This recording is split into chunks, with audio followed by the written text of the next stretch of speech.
Hello and welcome to news chat. मैं हूं आशीष और आप देख रहे हैं न्यूज़ टीवी।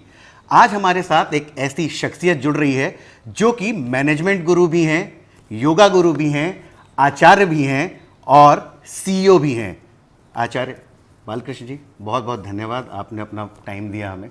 तो सबसे पहला मेरा यही सवाल है कि आप अपने आप को किस रूप में ज़्यादा अच्छे तरीके से डिफाइन कर पाते हैं?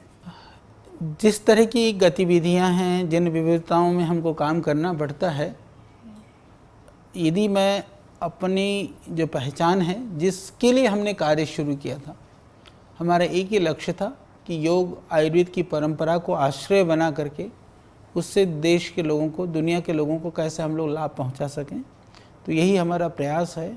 तो मैं अपने आप को एक आयुर्वेद और योग का एक बहुत नम्र सेवक के रूप में ही हम कार्य करते हैं और उस रूप में मैं अपने आप को मानता हूँ। पतंजलि के स्थापना से पहले की कहानी और अभी जो आप हैं, पीछे मुड़ के देखते हैं तो क्या नज़र आता है आपको? जब हमने कार्य प्रारंभ किया था उस समय पर हमारे पास हमारा विचार था, हमारा संकल्प था। उस संकल्प के बलबूते पर हमने अथक पुरुषार्थ किया, लोगों ने सहयोग और साथ दिया, उसका परिणाम देश के लोगों को उसका लाभ भी मिला। तो उस सब कारणों से आज एक पतंजलि की एक पहचान बनी और एक संस्था का एक व्यापक और बृहत जो है स्वरूप बनकर के तैयार हुआ। आप सबसे बड़ी चुनौती आपको क्या लगती है इस पतंजलि को बनाने में? इस बीच में आप लोग को सबसे बड़ी चुनौतियां वो क्या थी जिनको ओवरकम करके आप लोग आज यहाँ पहुँचे हैं? चुनौतियाँ, सबसे बड़ी चुनौती है व्यक्ति की स्वयं से चुनौती, क्योंकि जो लक्ष्य हैं उनके लिए क्या हम मानसिक रूप से तैयार हैं, ये सबसे बड़ा प्रश्न है। यदि आप मानसिक रूप से तैयार हैं तो बाकी जो चीज़ें, समस्याएं हैं, प्रतिकूलताएं हैं, वह सब गौण है, वो मुख्य नहीं है।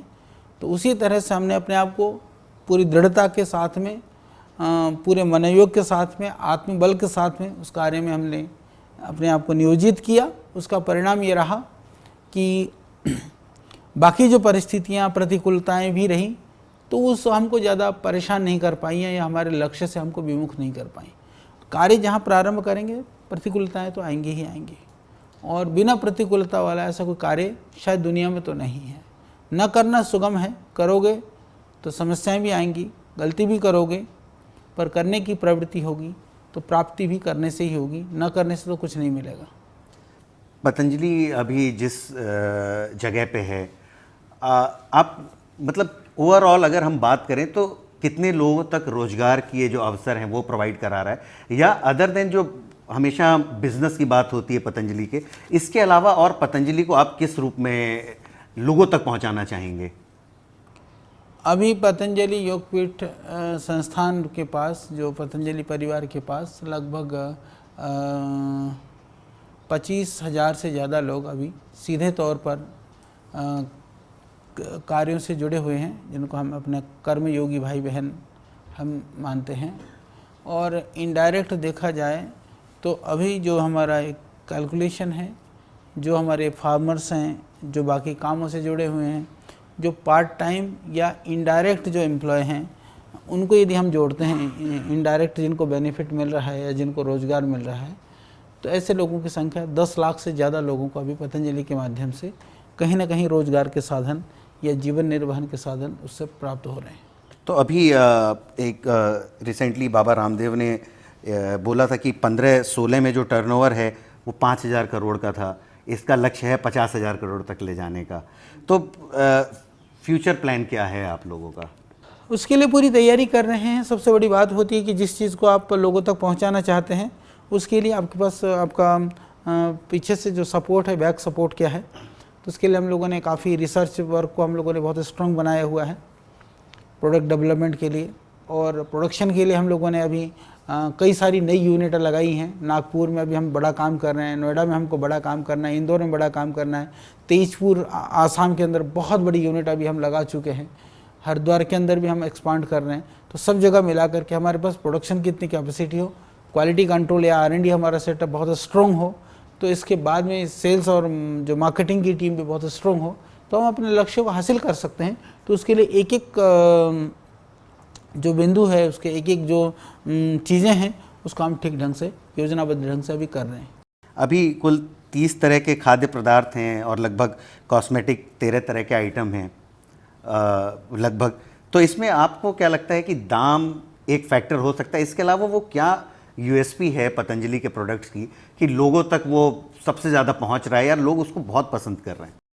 हमने अपनी क्वालिटी से कभी कोई कंप्रोमाइज़ नहीं किया। हमारा हमेशा यह ध्यान रहा और ये हम लोगों का एक लक्ष्य हमने निर्धारित किया कि वर्ल्ड क्लास प्रोडक्ट हमको लोगों को देना है। दूसरी प्राइस को लेकर के हमने कहा कि बिल्कुल न्यूनतम जितना मूल्य हो सकता है उतने मूल्य पर उपलब्ध कराना है। तो लो प्राइस और हाई क्वालिटी, इसके इस सिद्धांत पर, और 100% चैरिटी, उसमें से यदि कोई आय भी होता है तो वो हम व्यक्तिगत अपने किसी इस तरह के कार्यों के लिए नहीं लगाते, वो सब जनसेवा के कार्यों के लिए, सामाजिक कार्यों के लिए या उस संस्था के स्वरूप को बढ़ाने के लिए हम खर्च करते हैं। तो इस भाव से हमने काम किया है, तो लोगों ने इसके ऊपर भरोसा किया। इसकी वजह से पतंजलि की आज जो एक लोगों में जो भरोसा है, उसका कारण यही है। आपके जवाब से ही मेरा एक सवाल है। मेरे ख्याल से आप एक लौते सीईओ होंगे जो 1 रुपये सैलरी लेते हैं, या 1 रुपये भी सैलरी नहीं लेते? नहीं, सैलरी मैं नहीं लेता हूं, क्योंकि मैं आवश्यकता भी महसूस नहीं करता हूं। कई लोग कहते नहीं आपको लेना चाहिए, मैं सोचता हूँ यदि मैं ले भी लूँगा तो मैं करूँगा क्या, क्योंकि हमारा जीवन आध्यात्मिक जीवन है, हमारा कोई खर्चा आदि नहीं है। जहाँ भी जाते हैं तो संस्थान से हमारे को मिल जाता है, जाने आने का भोजन मिल जाता है, रहने को मिल जाता है, जो भी गाड़ी घोड़े हैं सब मिल जाते हैं। तो हमारा अलग से कोई खर्चा है नहीं। हमको कोई अलग से रख करके या कोई पैसा आदमी क्यों लेता है? पैसा इसलिए लेता है कि वो सोचता है कि उसका कोई प्रयोग करेगा या आगे के लिए, फ्यूचर के लिए, परिवार के लिए। तो जो कुछ है, हमारा जो वर्तमान है वही हमारा फ्यूचर है, जो हमारा आश्रम है वही हमारा परिवार है, जो समाज है वही हमारा उत्तरदायित्व है। इसलिए इन सब चीज़ों की आवश्यकता ही नहीं है, इसलिए हम नहीं लेते हैं। आप पतंजलि का सबसे बड़ा एफएमसीजी प्रोडक्ट की अगर उसमें हम कहें, आप किसको कंपटीटर देखते हैं अपना? हम स्वयं को देखते हैं, क्योंकि हमारी सोच ऐसी है कि जो हमारी योजनाएं हैं, जो हमारा लक्ष्य है, जो हमारा कार्य है, जो हमारी सोच है, उस सोच को हमको पूरा करने के लिए हमें अपने आप से ही चुनौती है, और उस चुनौती को हम और योजनाबद्ध ढंग से काम करके तब पूरा कर सकते हैं। ऐसी हमारी सोच है। मैं कहीं पढ़ रहा था, प्राइम मिनिस्टर का जो मेक इन इंडिया का मुहिम है, उसको बढ़ावा देने के लिए कुछ बर्तनों की संरचना भी मिट्टी को लेके आप लोग करने की शुरुआत करने जा रहे हैं। कितनी सच्चाई है इस बात में? हमारी सोच यही है कि मिट्टी से जुड़ी हुई, यानी कि हमारी परंपराओं से जुड़ी हुई जितनी भी चीज़ें हैं, जो भी उसके लिए काम हो सकता है वो हम करने का प्रयास कर रहे हैं। उसके लिए संभावनाएं भी तलाश कर रहे हैं, जिससे कि गांव के, देहात के लोगों को रोज़गार मिले, उनसे जुड़ी हुई चीज़ लोगों तक पहुंचे। इसके लिए हम प्रयास कर रहे हैं। अभी पीछे हम लोगों ने काफ़ी रिसर्च किया, अभी काम चल रहा है बुल पावर के ऊपर, किस तरह से बैल से हम काम ले सकते हैं, कि किन किन चीज़ों को ले सकते हैं। क्योंकि बात आती है गौ संरक्षण की, बात आती है कि आजकल बहुत ये सब कट रहे हैं। तो एक ठीक है, नहीं होनी चाहिए, हिंसा नहीं होनी चाहिए। मैं कहता हूँ गोवंश की नहीं, किसी भी पशु पक्षी की हिंसा नहीं होनी चाहिए। हम उस सिद्धांत को मानने वाले हैं। परंतु यदि आप गाय पालोगे तो 50% तो बैल भी पैदा होंगे।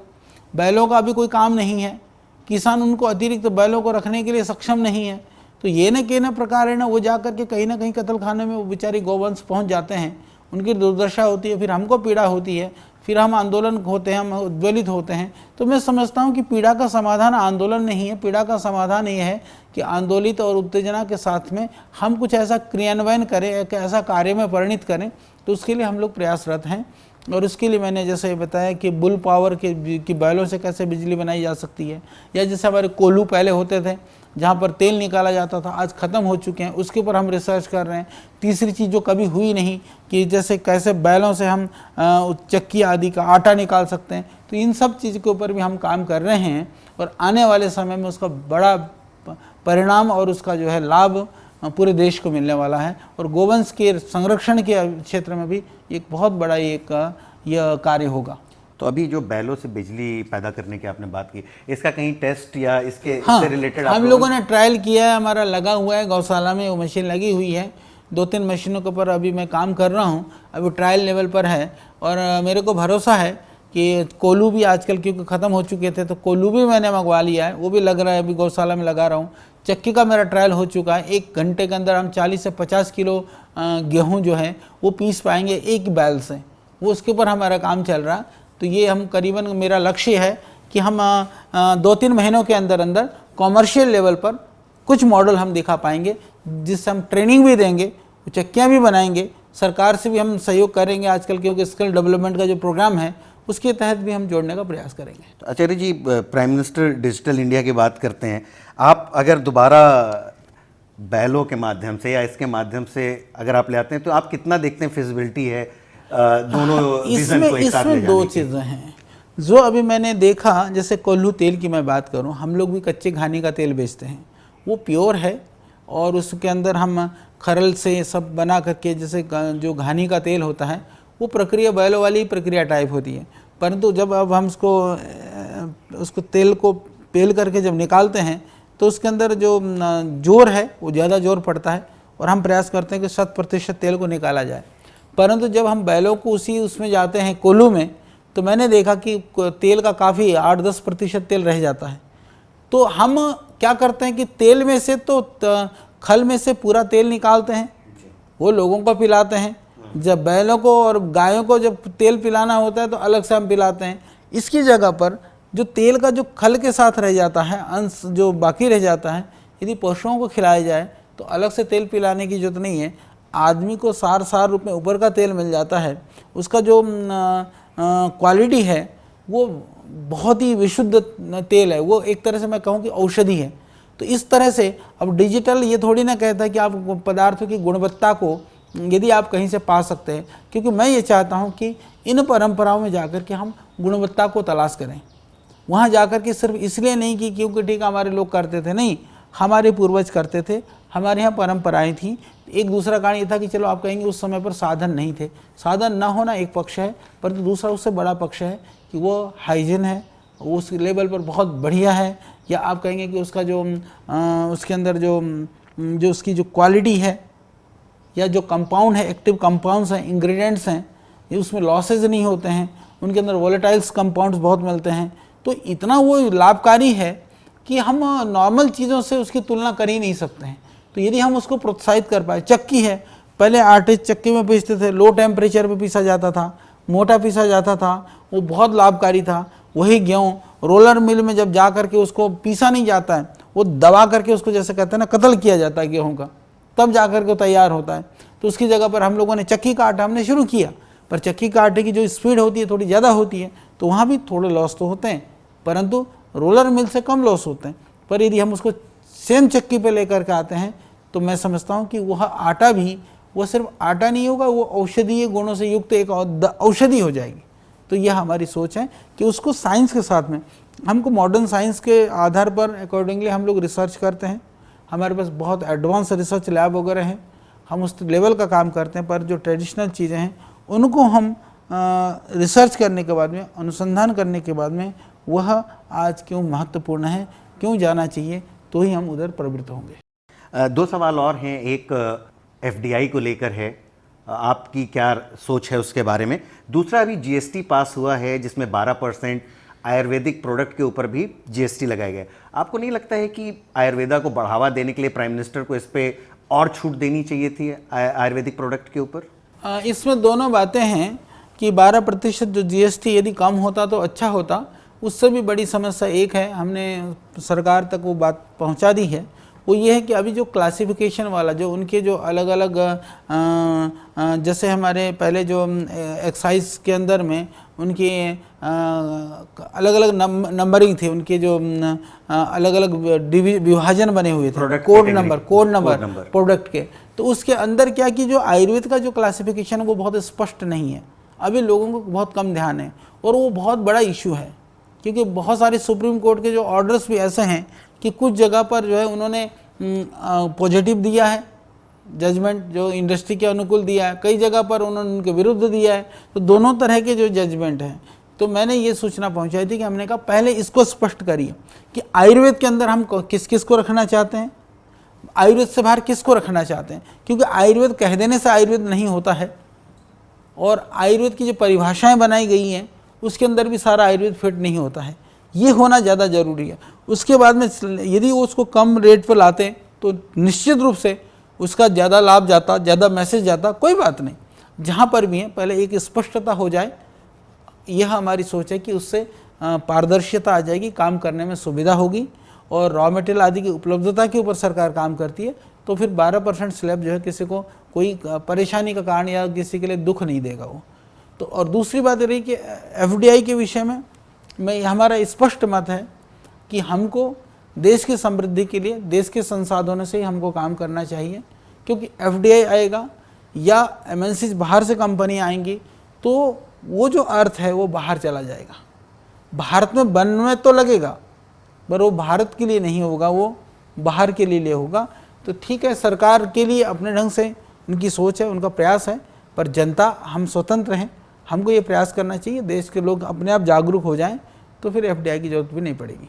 पतंजलि जो है वो सेना के लिए भी कुछ स्पेशल फूड्स तैयार करने की तैयारी में है, उसके बारे में अगर आप हमको कुछ बता पाएं और वो कब से आप लोग शुरू करेंगे? हम लोग अभी सेना के लिए बहुत सारी योजनाएं हमारी है। सबसे पहले तो हम लोगों ने सैनिक भाइयों के लिए, अर्धसैनिक बलों के लिए योग का ट्रेनिंग प्रोग्राम हम लोगों ने काफ़ी ट्रेनिंग प्रोग्राम किया और आज पूरे सेना में जो है योग का कार्यक्रम चल रहा है। ये खुशी की, प्रसन्नता की बात है। बाकी हम काम को आगे बढ़ा रहे हैं और इसी तरह से सीएसडी कैंटीन वगैरह में वो हमारे प्रोडक्ट काफ़ी उत्पाद हैं। हालांकि उनकी जो प्रक्रिया है थोड़ी सी जटिल प्रक्रिया होने की वजह से वो सुगमता नहीं है, आराम से प्रोडक्ट जाएँ, लोगों तक पहुँचे। हालांकि आते बहुत हैं, हमारे सैनिक भाई बहुत आते हैं, गुरुजी आपका प्रोडक्ट वहाँ मिल जाए तो हमारे लिए सुविधा रहे, पर वो भी प्रक्रिया हम कर रहे हैं। और तीसरी बात ये है कि उन लोगों के लिए कि किस तरह से भला हो सकता है, सिर्फ प्रोडक्ट ही नहीं, तो उसके लिए सरदेव स्वामी जी ने अभी घोषणा की है कि जो हमारे सीमाओं पर जवान शहीद हो जाते हैं इस देश की रक्षा के लिए, प्राणों की अपनी आहुति दे देते हैं, उनके बच्चों के लिए, क्योंकि बाद में बड़ी दयनीय स्थिति हो जाती है उन परिवारों की। हमने देखा है, हमने अपने गांव में बहुत लोग को जानते हैं, आसपास में हम लोग जाते हैं, देखते हैं, तो वो क्योंकि या तो मिडिल क्लास के बच्चे होते हैं या फिर लोअर मिडिल लेवल के होते हैं या बहुत लोअर लेवल के लोग होते हैं, तो बाद में बड़ी दयनीय स्थिति होती है। तो स्वामी जी ने सोचा कि हमको क्या कर सकते हैं हम लोग, तो हम लोगों ने एक अभी इस बार घोषणा की है कि उनके बच्चों को निःशुल्क आवासीय विद्यालय की व्यवस्था हम करेंगे, उनको शिक्षा और संस्कार हम देंगे। उसके लिए भी अभी हम लोग काम कर रहे हैं। आर्मी कैंटीन की बात हुई है, उससे एक रिसेंटली अभी एक मामला आया था, कंट्रोवर्सी भी हुई थी, जिसमें पतंजलि के प्रोडक्ट्स को लेकर आर्मी ने कई तरह का संदेह जताया था। आर्मी ने संदेह नहीं जताया था, वो एक सुनियोजित षड्यंत्र, क्योंकि पहले भी होते रहे हैं, अभी भी होंगे, वो भी मैं उसका पार्ट मानता हूँ। क्योंकि जो FSSAI का गाइडलाइन है, गाइडलाइन के अंदर में जो हर्बल जूसेज हैं, उन जूसेज के लिए कोई गाइडलाइन अभी तक बना नहीं है। तो हमारा हर्बल जूस, जो आंवला जूस था, उसको, वो हर्बल जूस था, उसको फूड जूस के अंदर ले जाकर के जो ईल्ड होता है, जो उनके अंदर जो थिकनेस जो होना चाहिए, वो ले जा कर के दिखाया गया। क्योंकि आंवले का जूस नॉर्मली पतला होता है, तो जा कर के ये दिखा करके फूड को आधार बना करके उसको ये बता दिया कि नहीं, फूड के हिसाब से ये सब स्टैंडर्ड है, ये बताने का प्रयास किया। जब हम लोगों ने FSSAI से संपर्क किया या उन लोगों से CSD कैंटीन वालों को हमने बताया कि भाई इसका कोई गाइडलाइन नहीं है, तो उन्होंने उसको एक्सेप्ट कर लिया, वो बात ख़त्म हो गई।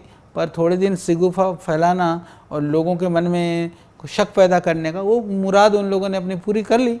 परंतु देश के लोगों को पता है कि इस तरह के षड्यंत्रों से या इस तरह के भ्रम फैलाने से कहीं चीज़, पतंजलि की जो यात्रा है या जो गति है वो रुकने वाली नहीं है। जो देश में मानक तय करती हैं, जो बॉडीज़ हैं, उनके कार्यों को लेके आप कितने संतुष्ट हैं, चाहे FCC, चाहे जो भी मान्यता देती हैं? नहीं, देखिए, जो FSSAI वाला जो काम कर रहे हैं बहुत ज़रूरी है देश के लिए, और ये सब संस्थाएं सही ढंग से काम करेंगी तो ही देश की समृद्धि और उन्नति है। क्योंकि जो गलत करने वाले लोगों के लिए संस्थाएं के बिना और कोई उपाय नहीं हो सकता है। परंतु कुछ संस्थाएं ऐसी हैं जो सरकार सीधे तौर पर कंट्रोल नहीं करती हैं, वो दूसरी संस्थानों के भरोसे पर कुछ काम करना चाहती हैं, तो वहाँ पर हमको सरकार को ज़्यादा अपनी पकड़ रखने की आवश्यकता है और उनकी खुली छूट नहीं देनी चाहिए। क्योंकि सरकार की नीयत और नीतियाँ खराब नहीं होती हैं। कोई बैठा हुआ व्यक्ति की नीयत खराब हो सकती है, तो बैठा हुआ व्यक्ति तो कुछ टाइम के लिए बैठेगा, कोई भी अधिकारी है, कर्मचारी है, पर सिस्टम तो हमेशा रहेगा। परंतु जो प्राइवेट संस्थाओं को जब आप कोई चीज़ देते हैं तो वहाँ उनकी ना नीयत ठीक है, ना नीति ठीक है, यह न के न प्रकार वो सोचते हैं कि अपनी समृद्धि या अपने जेबों को भरने के लिए किसी को कोई भी प्रताड़ित और परेशान करना पड़े, किसी के साथ भी एक तरह से एक तरह से ब्लैकमेलिंग करना पड़े, तो उसके लिए वो लोग करते हैं। इसलिए उसके ऊपर थोड़ा हमको सावधान रहने की आवश्यकता है। बहुराष्ट्रीय कंपनियों का जो भी अभी बहुराष्ट्रीय कंपनियां हैं जो भारत में आयुर्वेदा के पहले प्रोडक्ट्स को डिलीवर कर रही थी, उनका एक आपके ऊपर हमेशा ये एलिगेशन रहता है, इल्ज़ाम रहता है कि वो उनकी जो आयुर्वेदा की स्टडी है वो पिछले 50-60 सालों से वो कर रहे हैं। पतंजलि जो है वो काफ़ी यंग है अभी इस मामले में, उनके लिए आपका क्या काउंटर है? इसके लिए एक सीधी सी बात है कि ये परमात्मा की कृपा है कि हम लोगों ने आयुर्वेद को शास्त्रीय परंपरा से, गुरु परंपरा से और आयुर्वेद के उन गहराइयों में जाकर के हम लोगों ने पढ़ा है। और हमें खुशी है कि उस गहराई में पढ़ने वाले इन्हीं गिने चुने लोगों में देश ने, पूरा दुनिया हम लोगों को जानता है। और आधुनिक जो पैरामीटर्स हैं उसके लिए हमारे पास वर्ल्ड क्लास के साइंटिस्ट हैं। और इतना ही नहीं, हमारे पास वर्ल्ड लेवल का लैब है, रिसर्च लैब है, वर्ल्ड लेवल के इक्विपमेंट्स हैं, तो हम लोग काम कर रहे हैं। और यह भी हमारे लिए गर्व और सौभाग्य की बात है कि आज आयुर्वेद को यदि लोग पतंजलि के पर्याय के रूप में देखते हैं तो ये पतंजलि के पुरुषार्थ का परिणाम है। और ये कोई सिगुफा या कोई भ्रम वाली बात नहीं है, ये यथार्थ है। इससे जुड़ा मेरा एक और सवाल है, बहुत सारे लोगों ने कहा कि आप मिलिए कभी तो पूछिए कि जब पतंजलि के प्रोडक्ट्स नहीं थे मार्केट में तो आप कौन से प्रोडक्ट यूज़ किया करते थे? हम लोग गुरुकुल में जब पढ़ते थे उसी समय पर हमारे मन में था कि हमको स्वदेशी को ही प्रोत्साहित करना है, स्वदेशी प्रोडक्ट यूज़ करना है। उस समय पर हमारे पास पर्चियाँ होती थी लिखी हुई, ये प्रोडक्ट विदेशी हैं, ये प्रोडक्ट स्वदेशी हैं। तो हम लोग भरसक प्रयास करते थे कि जो स्वदेशी प्रोडक्ट हैं, जो देसी कंपनियों के बने हुए प्रोडक्ट हैं, हम उन्हीं को यूज़ करें। हालांकि हमारी बहुत सारी आवश्यकता नहीं होती थी। मैं तेल लगाना है सर पे तो सरसों का तेल लगा लेते थे, नारियल का तेल लगा लिया। ज़्यादातर हम मंजनी करते थे, टूथपेस्ट की भी आवश्यकता नहीं थी और ऐसी कोई दूसरी आवश्यकता थी नहीं। कपड़े हैं सामान्य कॉटन मिल ही जाते हैं, तो वैसे भी बहुत ज़्यादा आवश्यकता नहीं थी। पर फिर भी हम इस चीज़ के लिए बहुत सावधान रहते थे। हमको अच्छा लगता था कि नहीं, हम देश का काम करेंगे, देश के लिए ही या देश की ही उत्पाद हम प्रयोग करेंगे, स्वदेशी को हमको बढ़ावा देना है। इसी सोच में हम लोग जीते रहे हैं और आज भी इसी सोच के चलते ये सब कार्य हम लोग कर रहे हैं। और मैं देशवासियों को भी आह्वान करना चाहता हूँ कि भरसक प्रयास करिए कि जो जीरो टेक्नोलॉजी की जो चीज़ें हैं, जहाँ पर जो टेक्नोलॉजी आपको, मान लीजिए कि आपको मोबाइल यूज़ करना है, गाड़ी यूज़ करनी है, और चीज़ यूज़ करनी है, जहाँ टेक्नोलॉजी लगती है उसमें फिर भी आप ठीक है प्रयास करिए। स्वदेशी के लिए नहीं है तो आप लाइए विदेशी कंपनी की चीज़ों को भी।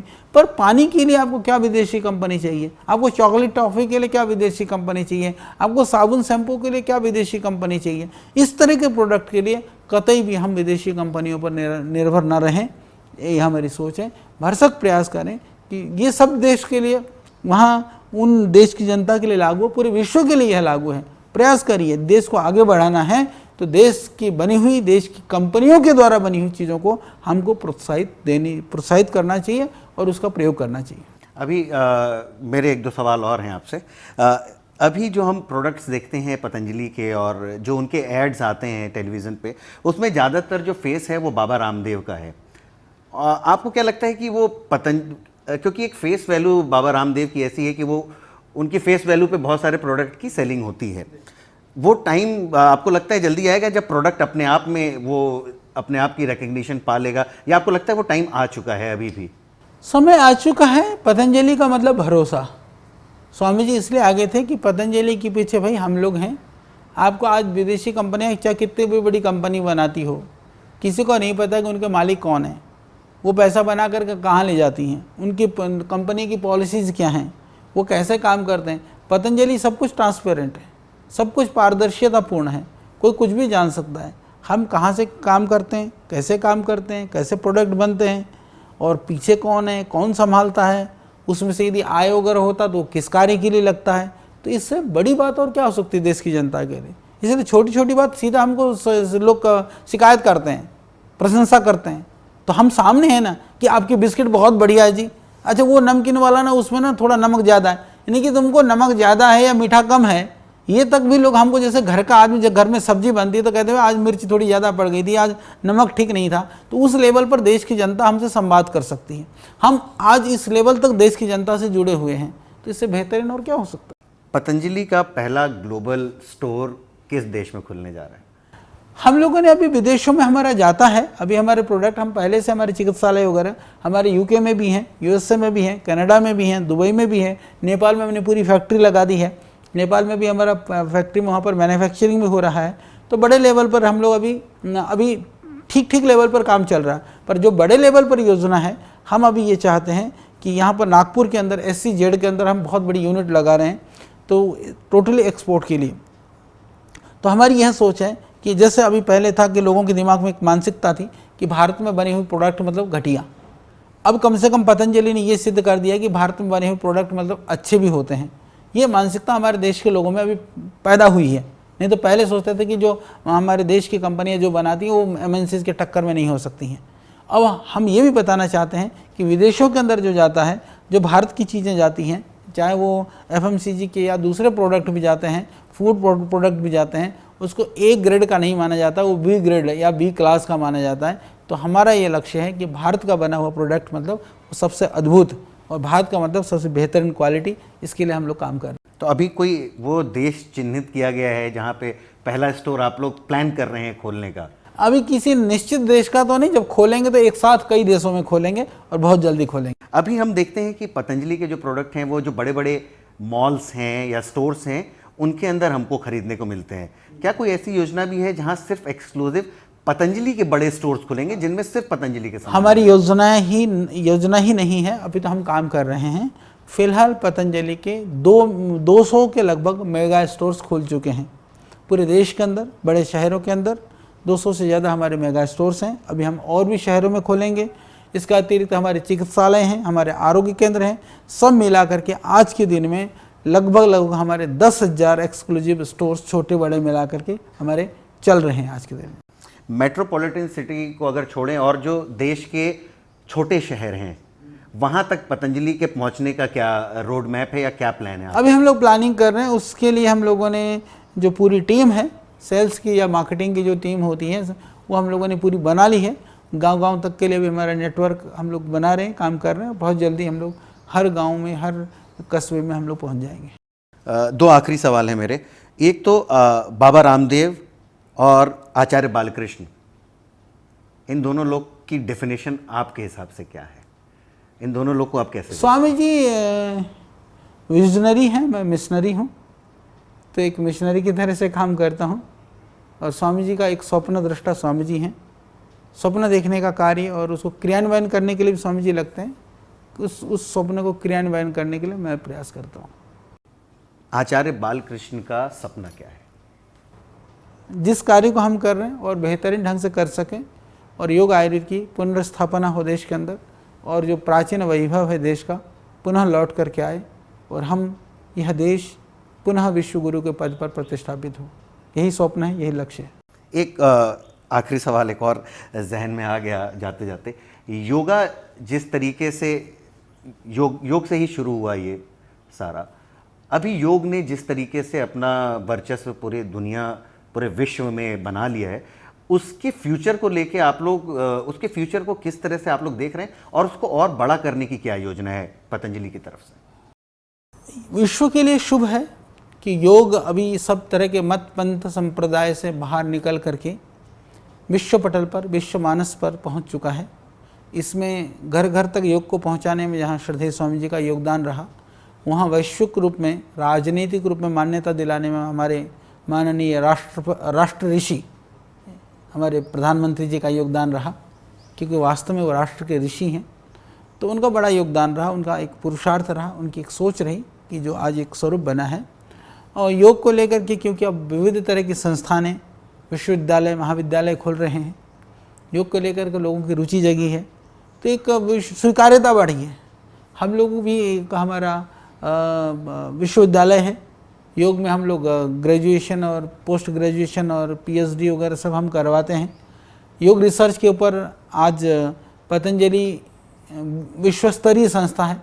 150 से ज़्यादा इंटरनेशनल जर्नल में हमारे रिसर्च पेपर पब्लिश हो चुके हैं। तो वो सब काम चल रहा है। तो योग अनुसंधान के लिए और योग पठन पाठन के लिए, योग रिसर्च के हिसाब से, लेखन के हिसाब से भी अभी हम वर्ल्ड हर्बल इंसाइक्लोपीडिया के माध्यम से जहाँ जड़ी बूटियों के लिए काम कर रहे हैं, वहीं वर्ल्ड योगा इंसाइक्लोपीडिया हम बना रहे हैं। योग के सिलेबस के लिए हम लोग पुस्तकें बना रहे हैं। योग पर लेखन के लिए काफ़ी मेरी टीम काम कर रही है। तो हम हर एंगल से, हर दृष्टि से योग को आगे बढ़ाने के लिए हम लोग काम कर रहे हैं। न्यूज़ के दर्शकों को आपका क्या मैसेज है?